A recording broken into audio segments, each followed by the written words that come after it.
Pernah tak satu hari tuan-tuan pergi ke hospital ataupun klinik ya untuk berubat kerana rasa badan tak sihat, ya, muka menjadi pucat, tubuh badan lemah, tidak bersemangat, badan rasa demam panas, ya, emosi tidak stabil, selalu marah-marah tanpa sebab, kemudian rasa perasaan itu seperti keluarga membenci kita, jiran-jiran membenci kita, kemudian kita bermimpi mimpi yang pelik-pelik. Pernah tak?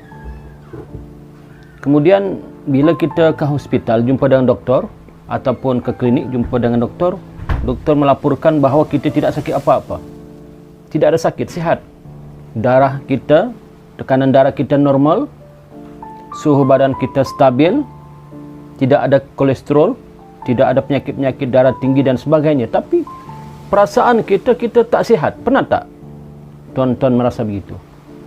Sekiranya pernah, maka apakah punca penyakit itu? Apakah punca sakit itu? Nak tahu? Tunggu selepas ini.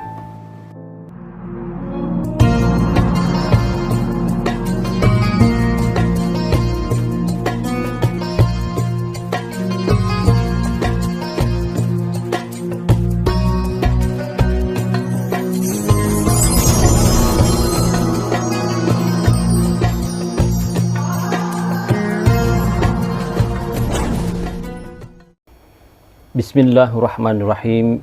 Assalamualaikum warahmatullahi wabarakatuh.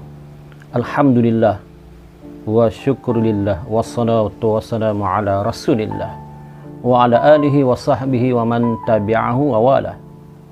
Allahumma salli ala Sayyidina Muhammad wa ala ali Sayyidina Muhammad.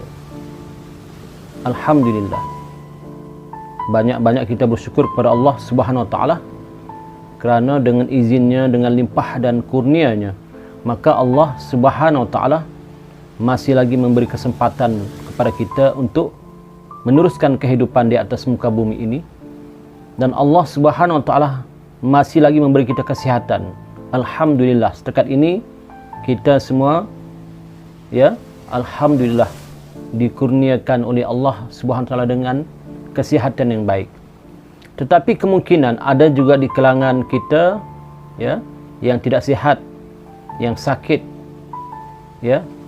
Bila kita terkena ujian dengan kesakitan, anggaplah itu sebahagian daripada ujian Allah kepada kita. Moga-moga sakit yang Allah timpakan kepada kita itu akan dapat menghapuskan dosa kita selama ini, insya-Allah, amin. Para penonton sekalian, pada kali ini saya nak ceritakan tentang satu masalah penyakit, iaitu dikatakan penyakit Ain. Apakah penyakit Ain itu, tuan-tuan, para penonton sekalian? Penyakit Ain ini berpunca kerana pandangan mata yang disertai dengan sifat hasad dengki ataupun iri hati, ataupun kerana pandangan merasa kagum, ya, takjub terhadap apa yang dipandang. Itu maknanya, ya. Itu makna penyakit Ain, iaitu penyakit yang berpunca daripada pandangan mata yang disertai sifat hasad dengki ataupun iri hati, ataupun kerana kagum atau takjub terhadap apa yang dipandang. Kepada siapakah penyakit ini boleh terkena? Kepada kita semua, tak kira laki-laki ataupun wanita, orang soleh ke ataupun orang biasa, laki-laki, wanita, terutama wanita ataupun laki-laki yang cantik-cantik dan laki-laki yang kacak-kacak. Inilah puncanya, dan inilah puncanya.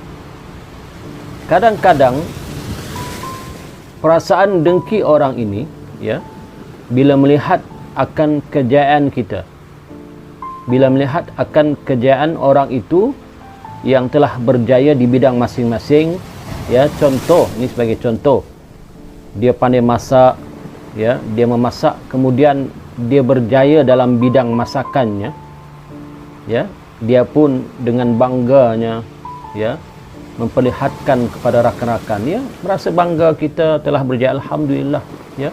Jadi dikongsilah pada rakan-rakan tentang bagaimana dia berjaya, ya, dalam bidang masakan. Tetapi ada orang iri hati pada kita, tak senang dengan kita, tak senang dengan apa yang telah kita lakukan, ya. Itu di bidang masakan contoh. Kemudian di bidang-bidang yang lain juga seumpamanya sama, ya.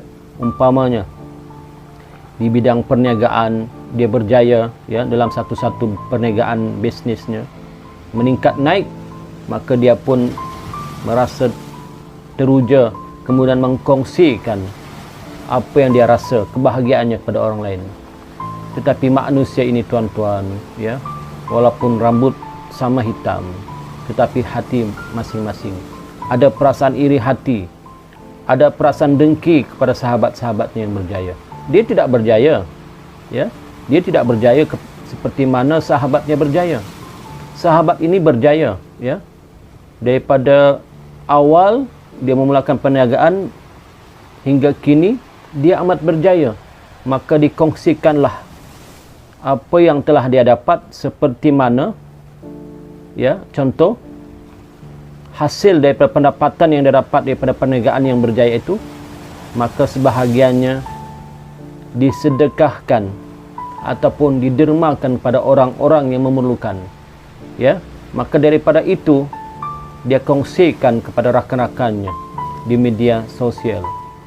Tetapi ada yang iri hati, ada yang dengki. Maka iri hati dan dengki yang melampau ini melihat, sama ada melihat wajah orang yang cantik, ya, contoh wanita-wanita yang cantik jelita, ya, kemudian dia memperlihatkan kecantikannya di media sosial. Ada orang yang tertarik dengannya, merasa cemburu dengannya, dengan kecantikannya itu, merasa kagum, takjub dengan kecantikannya itu. Maka ini adalah di antara sebab ataupun punca mereka boleh terkena penyakit ain. Kerana apa, para penonton sekalian? Kerana kisah ini pernah terjadi di zaman Rasulullah SAW. Iaitu, saya nak cerita sikit hadisnya, ya. Hadis yang diriwayatkan daripada Abi Umamah bin Sa'ad bin Hunayf. Beliau berkata, Amir bin Rabi'ah meliwati Sa'ad bin Hunayf ketika dia sedang mandi. Lalu Amir berkata, aku tidak melihat seperti hari ini kulit yang lebih mirip dengan kulit wanita yang dipingit. Tidak berapa lama kemudian Sa'ad terjatuh. Lantas beliau dibawa kepada Nabi SAW. Lalu dikatakan, selamatkanlah Sa'ad yang sedang terbaring sakit. Baginda SAW bersabda, siapa yang kamu curigai telah menyebabkan ini?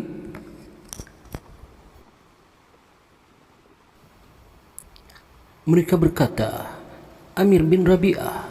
Baginda SAW bersabda, alama yaqtulu ahadukum akhahu idza ra'a ahadukum min akhihi ma yu'jibuhu falyad'u lahu bil barakati.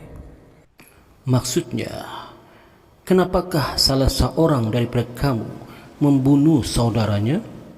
Seharusnya apabila salah seorang daripada kamu melihat sesuatu pada diri saudaranya yang menakjubkan, hendaklah dia mendoakan keberkatan untuknya. Hadis riwayat Ibnu Majah. Ada seorang sahabat Nabi Muhammad SAW yang bernama Sahal bin Hunayf, ya, Sahal bin Hunayf. Yaitu kisahnya, Sahal bin Hunayf ini, ya, pergi ke tempat mandi dan hendak mandi. Ketika dia membuka pakaiannya, maka dilihatlah badannya yang putih itu, yang cantik itu oleh seorang sahabat juga yang bernama Amir bin Rabi'ah. Maka Amir bin Rabi'ah bila melihat kecantikan warna kulit sahabatnya ini, dia pun memujinya. Subhanallah, ya. laki-laki dengan laki-laki. Sahabat Amir bin Rabi'ah ini laki-laki, Sahal bin Hunayf ini laki-laki, ya. Tapi ketika dia mandi, ketika dia membuka pakaiannya, badannya kelihatan putih. Maka mendengar pujian itu, tiba-tiba sahabat yang bernama Sahal bin Hunayf ini jatuh pingsan dan tidak sedarkan diri. Akibat daripada itu, maka dibawalah dia menghadap Rasulullah sallallahu alaihi wasallam. Jadi daripada peristiwa ini, para penonton sekalian, bermakna penyakit ain ini sangat berbahaya. Ya, sangat berbahaya. Kerana orang yang terkena penyakit ain ini tidaklah dia seharusnya berdepan-depan, ya, seperti saya dengan penonton ini. Penonton melihat saya dari jarak jauh pun boleh, tuan-tuan. Apalagi di zaman sekarang ini canggih dengan media sosialnya, ya. Canggih, ya, dengan Facebooknya, dengan WhatsAppnya, dengan Telegramnya, dengan Instagramnya, ya, dengan YouTube-nya. Ini kecanggihan di akhir zaman, tuan-tuan. Yang mana kecanggihan ini amat berguna untuk kita, ya. Kecanggihan ini amat berguna untuk kita. Tetapi kita kena hati-hati. Kenapa? Hati-hati kerana penyakit ain ini masih ada, masih wujud. Ya. Dengan orang melihat wajah kita yang cantik, kemudian orang tu iri hati dengan kita, ataupun memuji kecantikan kita, ketampanan kita yang luar biasa, menyebabkan kita akan sakit. Di antara tanda-tandanya ialah kita akan rasa seperti demam, ya, demam, muka pucat, tidak bersemangat, tidak bermaya, ya. Rasa keluarga membenci kita, rasa jiran sekeliling membenci kita. Kemudian pada setiap malam kita mimpi yang pelik-pelik. Ini adalah sebahagian tanda. Banyak lagi lah, ini sebahagian tanda orang yang terkena penyakit ain. Dan penyakit ain ini bukanlah sihir, ya. Kerana kalau sihir, dia ada kaitan dengan makhluk gaib seperti syaitan dan jin. Tapi ini tidak ada. Ini di antara manusia dengan manusia. Sebab itu, sekiranya kita melihat, ya, wanita yang cantik dan laki-laki yang kacak, yang handsome, kalau boleh pujilah dengan cara yang baik. Bukan salah memuji, tidak. Tapi pujilah dengan perkataan yang baik. Seperti mana? Masya Allah, Tabarakallah. Begitu. Masya Allah, Tabarakallah, ya. Kita mohon keberkatan Allah. Begitu. Itu yang terbaik. Ataupun kita melihat anak-anak yang kecil-kecil lagi, yang comel-comel. Bila kita melihat cantiknya bayi yang comel ini, cantiknya kanak-kanak yang comel ini, pujilah dengan Masya Allah, cantiknya dia. Tabarakallah, cantiknya dia. Begitu. Supaya kita tidak terkena ain, penyakit ain ini. Kita tidak terkena penyakit ain ini. Sebab itu kadang-kadang, pernah tak anda, para penonton sekalian, ya, pergi berjumpa dengan doktor, sama ada di hospital ataupun klinik, yang menceritakan masalah kesihatan badan, yang rasa tak bersemangat, rasa lemah, emosi terganggu, cepat marah, tidak bersebab, marah saja, ya, tak bersebab, ya, tak tahu apa punca dia marah. Pergi dapur bertemu dengan suami, contoh, dia marah. Kalau yang masih bujang, marah dengan ibu dan ayah, ataupun adik-beradiknya, ataupun rakan-rakannya. Kalau si suami pula marah dengan isteri-istrinya, ya, tak tentu pasal, tak bersebab. Kemungkinan orang itu telah terkena penyakit ain. Jadi jika ia bertemu dengan doktor, doktor kata awak ini tak sakit, awak ini sihat, tekanan darah okey, ya, blood pressure okey, tidak high blood, tidak kena darah tinggi, sihat, suhu badan bagus, ya, semua bagus. Tapi kita merasakan doktor tu tak pandai lah doktor ni, ya. Apalah doktor, kita sakit, dia kata tak sakit, macam tu. Sebab kadang-kadang kalau kita berjumpa doktor, ya, setengah doktor tu mengatakan, awak sakit apa? Betul tak? Awak sakit apa? Betul tak? Begitu. Dia akan tanya. Jadi kita kata kita pun sakit lah. Saya sakit ini, sakit ini, sakit ini. Tapi bila doktor periksa, tak ada sakit pun. Bila kita datang bertemu doktor, doktor kata awak sihat, tapi kita merasakan kita sakit. Inilah yang peliknya. Malam pula ketika tidur malam kita bermimpi yang pelik-pelik, ya. Mimpi jatuh dari bangunan tinggi lah, mimpi menjadi Superman lah, macam-macam lah, ya. Ini di antara contoh, ya, ataupun tanda-tanda orang yang terkena penyakit ain, ya. Jadi sebab itu dalam kitab ditulis, ya, kitab kerangan Imam Ibnu Hajar Al-Asqalani, seorang ulama besar, ya, di kalangan mazhab Syafi'i, mengatakan dalam kitabnya Fathul Bari, mengatakan erti ain, dia kata penyakit ain adalah pandangan hasad dengki daripada tabiat yang buruk yang boleh menyebabkan mudarat pada orang yang dipandangnya, ya. Kata Imam Ibnu Hajar Al-Asqalani mengatakan, dia kata penyakit ain adalah pandangan hasad dengki daripada tabiat yang buruk yang boleh menyebabkan mudarat pada orang yang dipandangnya. Tuan-tuan, sebab itu bukan semualah, ya. Maknanya begini. Penyakit semua itu datangnya daripada Allah Subhanahu Wa Taala, ya. Tetapi ada sebabnya, ada puncanya, ada asbabnya penyakit itu. Ya, sebab itu berhati-hati kita ketika meletakkan gambar-gambar kita di media sosial, ya. Berhati-hatilah. Dan dalil yang mengatakan bahawa penyakit ain ini wujud, pertama sekali seperti hadis yang saya baca tadi. Yang kedua, dalam hadis yang lain Nabi ada bersabda, al-ainul haqq, penyakit ain itu benar, kata Nabi dalam hadis yang lain.